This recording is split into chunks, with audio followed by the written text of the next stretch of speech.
Distinguidos y distinguidas excelencias que nos acompañan esta noche, esta cena es para ustedes. Mi presidente me ha pedido darles la más cordial bienvenida, lo cual hago con emoción y alegría. Bienvenidos a esta que es su casa. En particular, bienvenidos a este Palacio Nacional, que como todos los edificios importantes, no fue construido de la noche a la mañana. Cada piedra habla, cada pared. Es por lo que quiero invitarlos a hacer un breve recorrido imaginario sobre el pasado y el presente que cristaliza en este lugar dentro del perímetro declarado por la UNESCO como Patrimonio Cultural de la Humanidad. Por lo tanto, este edificio, además de ser la sede del Poder Ejecutivo, es a la vez de todos los seres humanos, donde quiera que se encuentren. Y en esa lid lo cuidamos, lo protegemos, lo presumimos y lo defendemos. La Ciudad de México está asentada en la antigua Tenochtitlán, cuyo significado es lugar de tuna de piedra. Según los antiguos mexicas, guiados por el dios Quetzalcóatl, que significa la serpiente emplumada, salieron de Aztlán en una mítica peregrinación de varios siglos. Debían asentarse hasta que providencialmente hallaran el lago donde estaría un águila sobre un nopal devorando a una serpiente. Tales hechos están narrados en el Códice Boturini, en el Códice Durán y otros testimoniales precortesianos y posteriores a la conquista de esta ciudad, justo hace 500 años. Tal es la escena que da origen al escudo de México. Tal lago existe, es el lago de Texcoco. Y el águila real, especie endémica de México, señorea nuestra bandera. Las tunas son los frutos del nopal y este cactáceo es un alimento muy nutritivo en la culinaria mexicana hasta el día de hoy. Antes de convertirse en una mole de caliza, piedras, adobes y otros, incluido el cemento, este suelo que pisamos era un islote. Imaginemos si es posible. De frente, al norte, estaban los templos mexicas. Al oeste, la floreciente ciudad y 3 calzadas que se extendían a tierra firme. Al norte, la que iba a Tepeyac y que iniciaba en la puerta de Cuauhtémoc. Al poniente, la que iba a Tlacopan, y al sur, más atrás de mí, la que conducía a Iztapalapa, como Venecia, nuestra ciudad lacustre salada. Es así como el tránsito principal era por agua, en barcas o canoas aquí enfrente. Así la hallaron los conquistadores españoles en 1519. Todos se maravillaban de este sitio, su majestuosidad, verdor y perfección, que contaba con acequias, acueductos, vías acuáticas y calzadas que conectaban templos con recintos, plazas públicas, mercados y barrios. Al quedar en manos de los españoles el valle de Anáhuac, donde está nuestra Ciudad de México, comenzó paulatinamente a cambiar su entorno natural y orgánico, y los canales fueron tapiándose para dar paso a asientos para futuros edificios, templos, palacios, oficinas de gobierno y la catedral casi enfrente de esta mesa orientada al sur. Estamos sobre el antiguo islote al que me refería y la Plaza de la Constitución, que todos ustedes conocen, se conserva de modo parcial. Aquí, donde vamos a cenar, el conquistador Hernán Cortés mandó construir su residencia. Y si tuviesen tiempo, rodeando este patio, hay algunos vestigios de las bases de aquel recinto. Al norte del edificio, donde van a tener sus reuniones mañana, estuvieron los aposentos de Moctezuma Xocoyotzin, el gran tlatoani azteca, asesinado por instrucciones de Cortés, según unas versiones, o por los mismos mexicas, apedreado, según otros relatos, por considerar que su conducta como mandatario era para con los invasores rayana en la abyección. De este modo, también es importante decirlo, la historia de este Palacio Nacional va muy ligada a momentos decisivos del devenir. Y como en toda historia patria, momentos o tiempos sangrientos, criminales, bélicos, invasivos, desastrosos.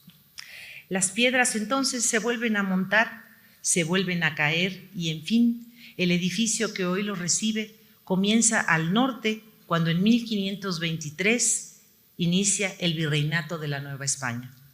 Esas piedras de las pirámides fueron extraídas para la nueva edificación, donde estaría la Real Audiencia, la Casa de Moneda y la Real Cárcel de la Corte.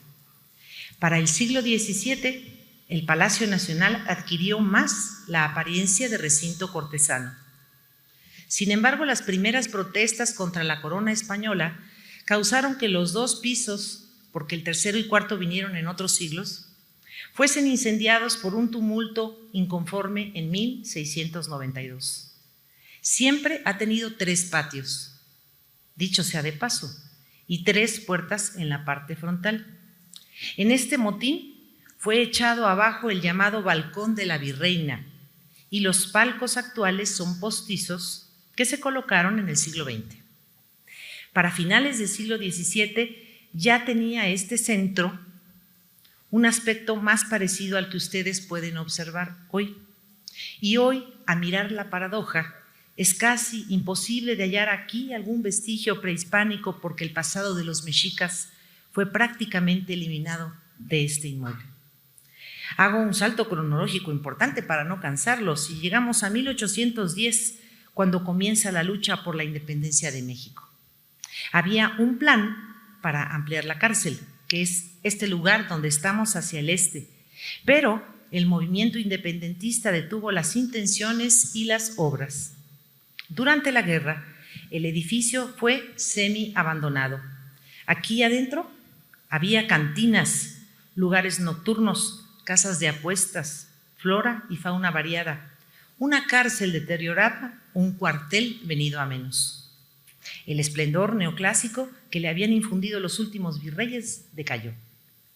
El 27 de septiembre de 1821 ingresó el ejército trigarante por la plaza y la Junta Provisional Gubernativa se asomó al balcón central, incluido el último virrey de la Nueva España, Juan de O'Donojú. El antiguo Palacio Imperial alojó a los 3 poderes: ejecutivo, legislativo y judicial. Al norte quedó la Suprema Corte de Justicia. Al sur, aquí, segundo piso, el Senado; al centro, el Ejecutivo.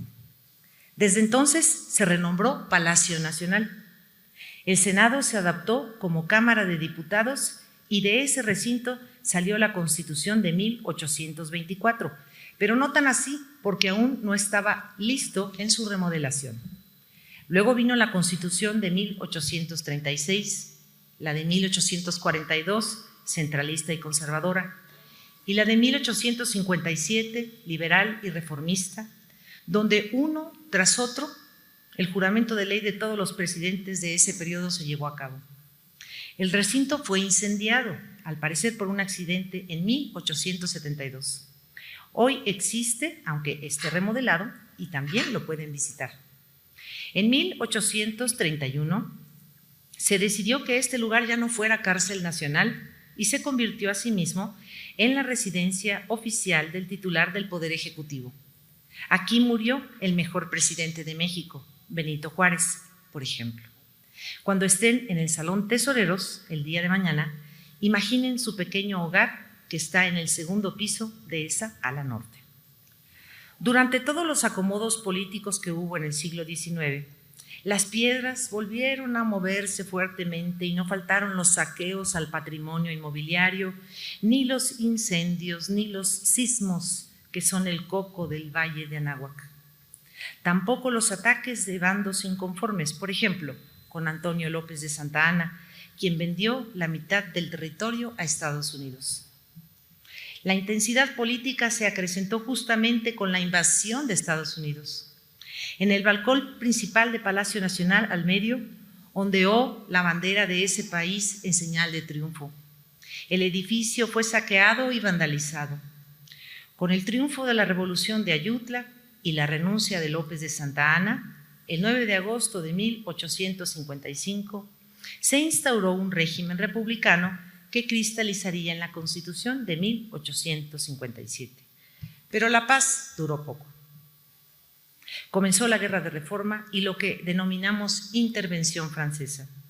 Esta guerra llevó a Maximiliano de Habsburgo a ser emperador y a este palacio convertirse en palacio imperial. En esta ocasión, en el pendón principal, flameó ahora la bandera de Francia. Juárez comenzó a gobernar de manera itinerante hasta obtener la victoria. Por cierto, Maximiliano se dedicó a obsequiar a varios monarcas muchos tesoros de México que hoy están en palacios presidenciales de Europa, incluidos códices y piezas arqueológicas o el famoso penacho de Moctezuma.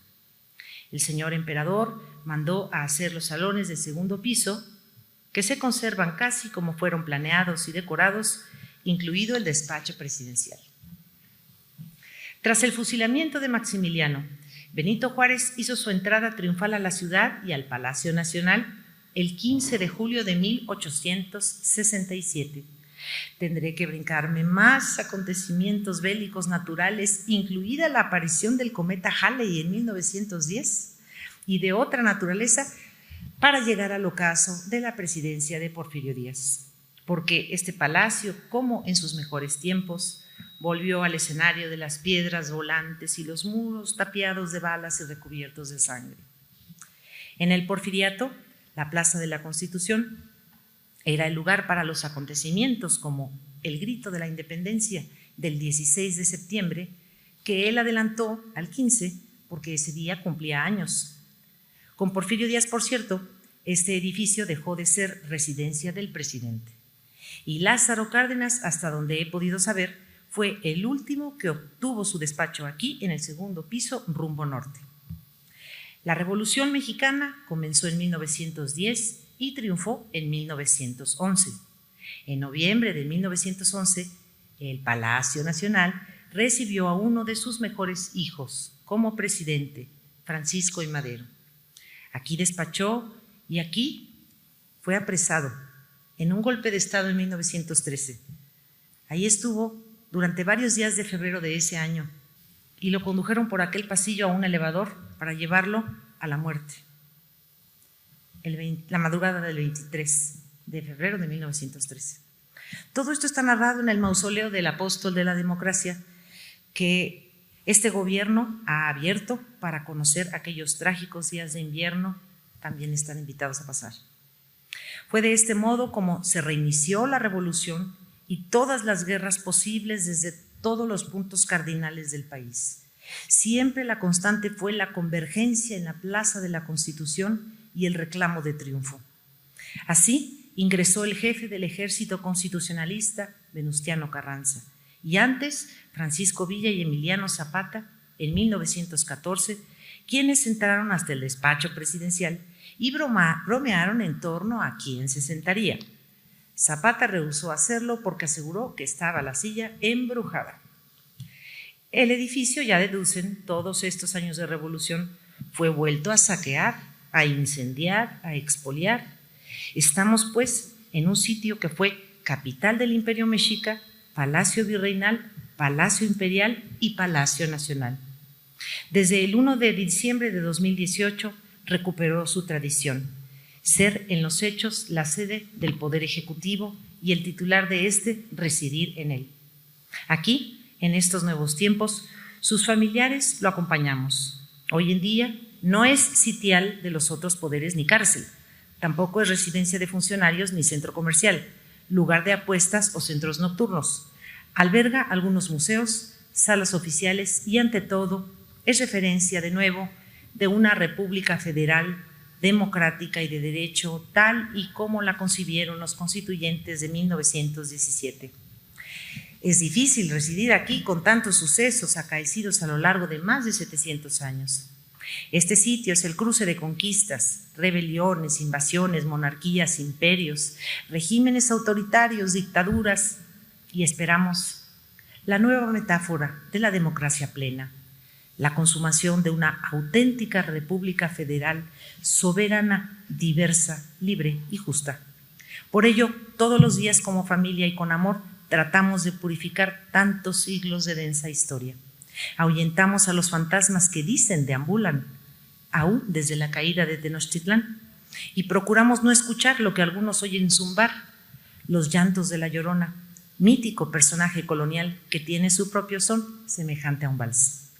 Por el contrario, asumimos que hemos venido a vivir aquí para acompañar al presidente en su titánica labor.